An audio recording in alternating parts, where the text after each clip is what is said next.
Hello. I hope this is working. Hi, YouTube.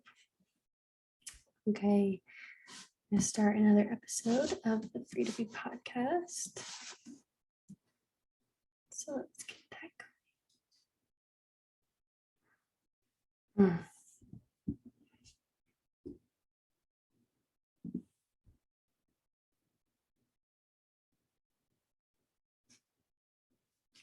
Okay. Hello and welcome back to the Free to Be podcast. I am your host, Annalene. And as always, thank you for being here with me and tuning in today, right now, in this present moment. In today's episode, we're going to dive into boundaries and what they are, what they mean, why they're important, and how we can actually hold them. And I'm going to share with you a personal story around this as it pertains to boundaries perfectly. So first of all, diving into what is a boundary and why is it important to have them? So boundaries are something that you establish for yourself when you decide that something is no longer acceptable or allowed in your field or in your life. Any sort of behavior or belief that no longer aligns with you and is acceptable to you. For example, say a boundary could be, oh, I don't, this is just a small little example, but like, I don't eat after 8 p.m. So a boundary would be to not go out to eat after 8 p.m. That's like, this is how I honor my body and my relationship. It doesn't feel good for me to eat after 8 p.m. I don't sleep as well. I don't feel as good. So it's a boundary of mine because it feels loving to my body to set that boundary. And that boundary is beautiful because you're honoring yourself in your body. And something that would look like not withholding that boundary would be like, well, all my friends are going out. I'm just going to go. I'll just have one little appetizer. It's fine. And then you're dishonoring yourself and your boundary. And now you have stomachache. You don't feel good. Okay. That's a small little example, but like, sure, go out and have fun. But if you know you're not going to feel good, don't eat. I'm going to give you a way better example soon. I just want to touch the tip, just the tip of the iceberg before we dive all the way in. So why are boundaries important? Having boundaries are important because it is literally us taking a stand for ourselves. It is a great act of self-love. And for so long, I didn't have boundaries because I didn't really know what they were. And if I did, it was all subconscious. And then I didn't know how to also withhold my boundaries because I was afraid that if I had boundaries, then that would mean that I was going to lose love or lose the person or relationship that I was fully communicating my truth and my boundary with. It was like a fear that if I set this standard for myself and this boundary, then this person's no longer going to be able to meet me there and respect that. So I'm just not going to have this boundary, and instead I'm going to self-sacrifice and just allow this behavior to continue. I'm going to allow to be treated this way in hopes of continuing the relationship. This can be with any relationship, family, friends, partnership, business, whatever it may be. And the problem with that is when we don't have boundaries for ourselves, then people can kind of just act however they want to with us. And our energy can become leaky and we can give a lot of it away or or we could be taking so much from others, and there's this dis-ease, there's not harmony, there's no balance, there's no justice in those transactions. But on some level, you're allowing it. Whereas when you do have a boundary and you make it clear, then people know how to treat you and how they can move with you, and they know what to expect. And your love, your capacity of love doesn't change. Your love for that person or for anybody doesn't change just because you're setting up a boundary. It just means that you're honoring yourself fully, which is an act of love for the other person and for all of humanity and everybody involved, because you're taking a stand for what feels really good and true for you, which is an invitation for the other person to do the same. It's an invitation for the other person to look at, oh, she has a boundary. Well, like, where in my life do I maybe not have boundaries that I actually want one? Like, it's giving this permission slip of allowing to have boundaries, which is such a beautiful thing. Another reason why it's important to have boundaries is because, as boundaries being an act of self-love, when you choose to honor yourself by holding your boundary, it's actually showing more love for the other person. It's like, I love you so much that I'm setting this boundary because, and I'm speaking it to you because I want to keep relating with you. And I know that this relationship isn't going to continue to grow and expand and evolve in a beautiful, harmonious way if I don't set this boundary, because I'll be self-sacrificing parts of myself, and that'll manifest into any sort of dis-ease or like, I'm trying to think of that one word where it's like you kind of like don't like that other person. It starts with an R. Mm.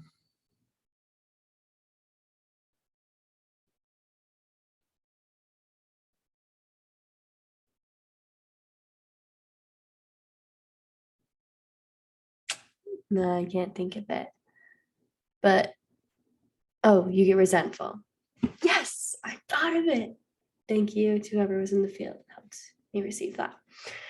Um, I just lost it again, but that this is actually hilarious. I'm sorry. It's late here. I don't normally record this late, but I was inspired to share the story and I wanted to give to you guys. I wanted to give because I was saying that I was going to be better about showing up more often for you.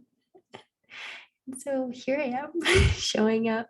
And this is a great learning experience for me as well, because I can, oh, realize maybe that time's not the best for me, or maybe I can have a boundary with myself. This is perfect.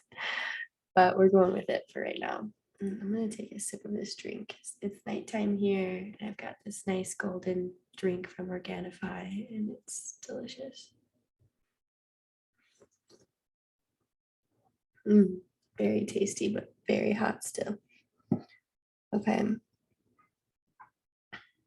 So if you don't stand up for yourself and you don't have the self-awareness and the confidence to speak your boundary out loud and also hold it and stand firm in it, if you don't do that, then it creates potential for the relationship to become rocky with time, because you will continuously be chipping away at pieces of yourself with these feelings of hurtness and sadness or whatever it is. And then you will be not able to fully show up in the relationship because you will be resentful in a way, whether it's conscious or not. A lot of this happens and we're not even aware of it, but it's happening all of the time. So now I'm going to jump into my personal example. So I was in relation with this man that I loved really deeply, and I still love him very deeply. And because I wanted the relationship to work so bad, there was like a second maybe third chance at it, which I know before we even get started, I know that alone says something. But hey, we're all on our own journeys, and I'm always a proponent and like cheerleader of love. And that's where I get in trouble sometimes. But this boundary came up, and it's actually a beautiful opportunity for me to step into my power. And so that's what I did, and that's what I'm doing. And it's eclipse season. And so, of course, it's like very emotional. And of course, it's a good time to look at things that are not working and things that we're ready to let go of and what, yada, yada, yada, whatever it is. So I was letting this man, as he came back into my field, in hopes of seeing him in the physical, of hopes of us having some sort of reunion, some sort of conversation, connection, closure in real time, in person, to get my needs met of wanting intimacy and love and connection. I allowed him to treat me and speak to me in ways that I knew didn't feel good to me in my system, and that I knew I was worthy of so much better than that, because that was hurtful things that were said to me. So I spoke to this and shared this with my coach, and he helped me write out what could possibly be a pattern here, because how we do one thing is kind of how we do everything. Like, just because something happens in business doesn't mean it's not going to leak over into your relationships. Like, they're all connected. So we looked at where else might this be showing up, whether it's in friendships or business. And then I was able to easily come up with like 3 other examples just from the past couple of weeks in my life, with where I was not honoring my boundaries fully because I wasn't even fully aware of my boundaries or how they're affecting me. And I was doing this kind of toxic people pleasing behavior in hopes of love. And through that, when you're in that people pleasing atmosphere and realm, you're not even creating true intimacy. When you do, if you do, get it, because true intimacy doesn't have to people please. It has the boundaries and the respect already there. And then you know when there is the connection that it's really truly real, like you're really creating real, lasting, unconditional intimacy. And what a thought that just came in for me, which maybe one of you maybe caught this, it's like having a boundary and still having unconditional love, it's like they can coexist. So with this person, I still love him so much. My love for him has not wavered, will never waver. I unconditionally love him, but I also, I also unconditionally love myself even more. And so that is why I am holding this boundary. And it actually, not even to say that I love myself more, because he is the same as me. Like, we are literally one, one and the same. And it's because I love myself and I love him. I'm setting this boundary. And this boundary is here in hopes that you rise and can meet me here, and you can grow and treat me better. And you can look at yourself and see where in your life maybe you want to have boundaries too. It's like, because I love you and I care about you and I care about myself, I'm holding this boundary. You can either meet me here or you don't, and that's your choice. But that's a growing opportunity right there. So, because I was in this people pleasing mentality, not wanting to, upset the bear, and, walking on eggshells and tiptoes in hopes that my kindness would get him to come here, he wasn't being very nice to me. And I didn't speak to that. I kind of allowed it or just brushed it off. And then finally I was like, okay, no more. This doesn't feel good. I don't feel good. Let me communicate this. Then I thought about it again. And that's when I spoke to my coach. That's when I saw the pattern in my life. Ooh, and I realized that I had this fear of losing him. And that's why I wasn't speaking up for my truth, because I wanted to receive intimacy or whatever need he was potentially meeting. And there was this purity there, like, I see the good in him, I see the love in him, so like it's okay that he acts treats me this way, because like I know that there's good and there's love here. But yeah, okay, that intention and that outlook is pure and beautiful, fine, I get it. But it also was blinding me from my own fear and illusion of losing him by not honoring my boundaries. I hope that this is coming across and making sense, and I'm trusting that it is, trusting spirit here. So, what I had to do was ask myself, how can I dissolve this illusion of loss? Because the loss, the fear of loss, was what was inhibiting me and paralyzing me from owning my truth, standing in my power, setting my boundary in hopes of receiving love, which then, like I spoke on earlier, wouldn't have even been true, real, authentic love, because I was self sacrificing parts of myself. But when I stand in my power and in my truth and in my boundary as an act of love, and they meet me there, like, wow, that is true love and true intimacy and true connection and true growth and evolution. But if he can't meet me there, he or she or whatever cannot meet me there, then fine, fuck, that kind of really hurts and that's sad.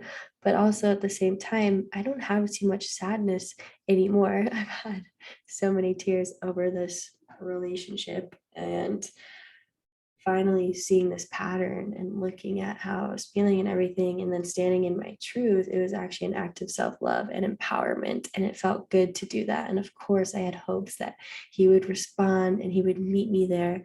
But a big part of me knew that that wasn't going to be the case, but it was still open to whatever was in the highest. I was just like, Spirit, I can't hold this anymore. I give it to you. I give it to you. I spoke to what I desire and what's a boundary for me. I spoke to my apology and the role that I played in this, because we teach people how to treat us. I spoke to how I'm not perfect either, but we both deserve respect and we both deserve love, and that I'm always going to love him regardless of how our relationship evolves or doesn't. But like, whew, if you can't meet me here, I have to end this connection, even though that's maybe not what I want to do. But I'm practicing setting and holding boundaries.